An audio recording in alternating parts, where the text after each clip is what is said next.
you also saw me goofing around with some water skips, so Yes. that worked better than my layup, so we'll see what happens, man. What's up, everybody? Johnny Disc Golf here at the 2020 Waco Annual Charity Open with coverage presented once again by OTB. And I am joined by Mr. Kevin Jones himself. How you doing, buddy? Good, Corey. Thank you for having me on the show. Dude, it's always a pleasure to get to talk to you. Big question, though. I've been asking everybody in these early season interviews, how was the off-season? What'd you do? Like, break it down for me. Nice. Yeah, so this off-season I got to go to Spain, actually, for 5 weeks. Yeah, 2 weeks in Barcelona with a friend from high school and 3 more weeks with Seppo in Malaga, which is actually, there's like a Finnish town, you could say, because there's so many Finnish people out there for vacation. It's a little bit south of Malaga, but we spent time there right by Mijas Disc Golf Course, which is a really beautiful piece of property in Spain. You get view, you can literally, on the clearest day, you can literally see Africa. What? Yeah, like it makes no sense. It's like 50 miles away, but on the clearest day, you can see like off in the distance over the ocean, Africa. It's crazy. Unbelievable. And was it more of like a boot camp, disc golf boot camp, or was it more vacation? How'd that play?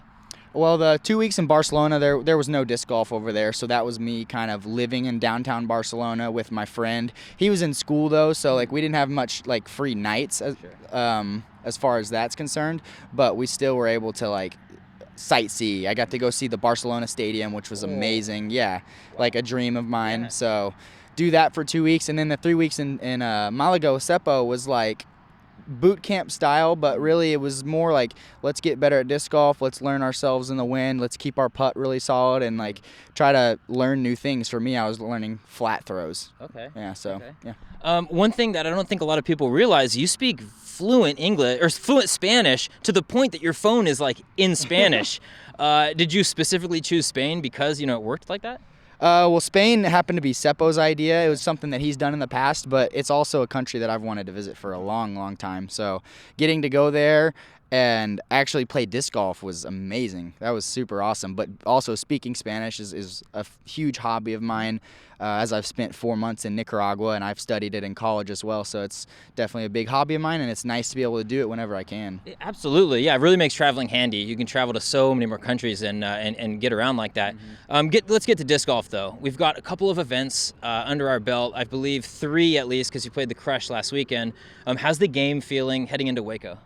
Yeah, I think it's been actually really good. Adding that flat shot to my game has been a huge benefit to me. So now I'm able to shape shots a little bit differently. So whenever a hole calls for like a flat fairway driver or a flat driver, I've been much more confident. I've been able to get birdie putts way more often. So if you guys out there see me on a hole and you see me rip something like a fairway driver or driver super flat and hard and it goes where I'm aiming, give me like a shout out or something. Like, just give me a good job, Kev. That's what I'm talking about, because that took a lot of work and it's something that I'm proud of to have added to my game. No, that's great. I remember actually like a couple years ago when you were throwing Prodiscus, you kind of were struggling with that flat fairway. I'm thinking like hole 7 or hole 6 at USDGC. What disc are you throwing now with Prodigy, the beach hole at USDGC? What disc are you throwing now for that shot? Great question. So actually this year I've added the F1 to my bag. Oh, okay. I find them in a little bit flat top style.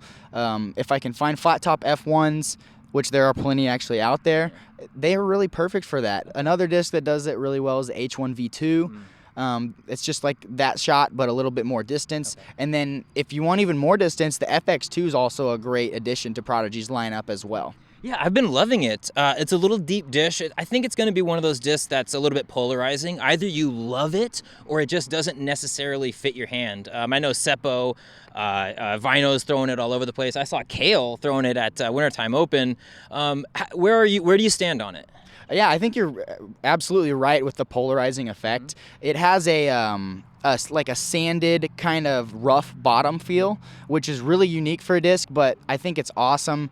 I kind of go, I might be crazy, but I go off of like how airplanes fly. You know, airplanes fly because air passes, I'm pretty sure I learned this in school. Air passes faster over the top of the disc rather than the underside of the disc. Okay. So theoretically, if air is passing over the glossy top of the disc faster than the underside, theoretically you're going to have more glide, which is the point of the disc. That's why they did that I'm pretty sure, that's my own deductions, who knows, but I like the idea a lot. It does have a really deep feel to it because it is a little bit deeper. It's has a notch deeper. Yeah. So for me, it actually doesn't fit in my hand exactly how I'd like it.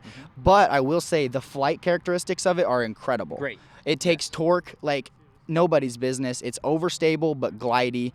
Very, very useful disc. So if it fits in your hand, it could be it could knock out a bunch of discs. Yes. That theoretically could be in that slot. Yeah, I've been talking to Chris Dickerson a bit of the offseason, and he says he's throwing it like a significant chunk of holes, independent of the course.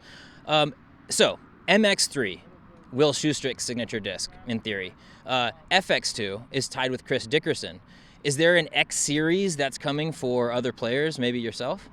I'm actually not really sure on that, but the answer is, I guess I am sure yes is the answer, because we're going to be adding X series, X molds to all of our discs. Okay. It's just, what it's doing is, I'm pretty sure it's just adding a little bit extra stability. For example, the MX3 has a bead, so it's like an M3, is very similar glide, but more stability in it. Same with the FX2. It's just like an F2, but there's a little bit more Gotcha. glide and stability. Okay, great. Is there any, if you could choose one out of the rank, like DX2, HX2, which one fits? Which one would fit with your game, you think? Probably I like that you said that. I'd go with a DX2. I think that would be really awesome. Yeah. Maybe another one would be like a PX2 or something like that. Yeah. Maybe like a low, what do you call Flat top? Yeah, low flat top, profile? low profile. That's the word I was looking for. So like a low profile PA2 feeling putter that you can sidearm, it would be awesome. That's beautiful. Full year, you've had a full year under Prodigy. You played all of last year. Obviously, fantastic results really across the board. How are you feeling, at this point, 18 months into throwing the plastic? Are you fully comfortable with the bag? Where are you at? Yeah, I would say fully comfortable is the word. I'm slowly adding things and taking out things, but the foundation of my bag is really solid, and I'm not really having too many holes whatsoever. I've really adapted to the discs very well. One thing I would say to all you people out there is you can't really just translate discs. It doesn't really work like that. You need to try all the discs that are offered to you and then figure out how they fly and make them work for you, rather than translate disc to disc, because discs are unique. That's the point. Yeah. Waco did see some changes this year. Waco, the Beast, specifically in Waco. I'm sure there's some changes in the city. Specifically the par changes. The 2 5s in the woods are now 4s, and 18 from a par 4 is now a par 3. Where are you on those changes? Do you agree with them? Do you disagree? How do you feel? I have to be honest, and I got to say that I love every change that they've made to the course, man. I think that the par 5s being changed into par 4s is very true. I think they're 2-shot holes, which is the point of par for us.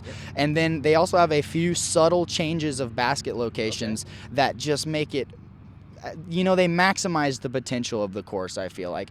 Now it's just playing a little bit harder. Those par 5s are obviously going to add a stroke each hole to par.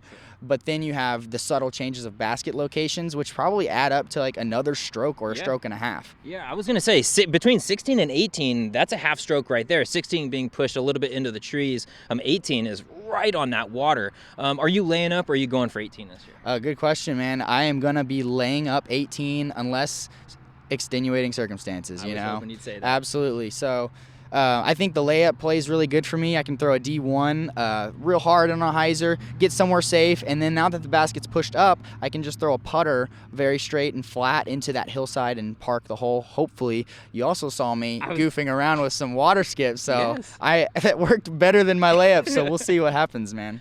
That's awesome. The biggest change, I guess, from a broadcast standpoint, is that Prodigy is the main sponsor, the title sponsor for this event. Obviously, your sponsor as well. Does that change what you do at an event? Does that change your mindset coming into the event, that Prodigy's really pushing for this one? I don't really believe so. All it does is it makes me, I'm going to just be around a little bit more. I'm going to be kind of at the booths here and there, so I'll probably be even more interacting with some fans and stuff, providing my helping hand when I can, and I'll definitely be at the AM side as well. Sure. Now, I noticed your shirt. It says legit. Now, that's Ryan Draper, his company. They're heavily involved with this tournament. They have been for several years now. Did that play into Prodigy getting involved, your relationship with Legit? Did that play in making that bridge get crossed? It was kind of almost a circumstance of just Legit was going to sponsor me. They sponsored me at the end of the year right before I got with Prodigy. And so whenever I was negotiating with Prodigy, I just made sure that it was possible to have a partnership with Legit. And luckily, Prodigy has worked hand in hand with Legit, working with Ryan Draper and eventually getting this sponsorship at this tournament. So it's worked a little bit like that, but Legit's been awesome. They're my apparel sponsorship. They give me all these nice like Nike and Adidas clothes. We get the Prodigy logo printed on them and the Legit logo as well. They also have really cool shirts just like this, and also a bunch of different variations of shirts. Very comfortable and high quality. Yeah, no, and high quality apparel, high quality people. You got to love Ryan, the whole crew out there at Legit. Last year you had, I mentioned earlier, really a success of a season. There's really no other way to put it. At Worlds you had a great run. Is there any goals for this year, to improve on last year? Any things that you have in your mind, specific goals? My goals are very similar to the years past. I want to win as many tournaments as possible. I'm out here to win tournaments. So when I find myself in like 30th place, I need to be better at battling back and thinking that I always have a shot, because any one of us can shoot 18 under and any one of us can shoot even par. So my goals are just to fight every round, continue to have very consistent, solid finishes, and just keep it up like that. Beautiful. Well, hey, I'm rooting for you every time we get out here. I do want to give you a chance, though, to speak to the fans. Anything you got to say to the people rooting for KJ USA out there? Yeah, thank you guys so much. I really appreciate all the support I have on tour. Please check out my F1s. They're going to be coming out very soon. I think this weekend, actually, KJ USA based. Yeah, let me know in the comments if you guys like that nickname or if I should go for something else. But it seems to be sticking, and I'm enjoying it. I love it. The people love it too, and we all love you, Kevin. I really appreciate your time. Guys, that's all I've got for this interview. If you'd like coverage of all things disc golf, make sure to subscribe to my YouTube channel. Hey guys, thanks for checking out that interview, and thanks again for hanging out a little bit afterwards so I can shout out OTB. Only the best discs. They are fantastic at what they do. They list the flatness and firmness of every disc in stock, as well as $3.95 flat rate shipping on any orders under $75. Man, it's a fantastic deal.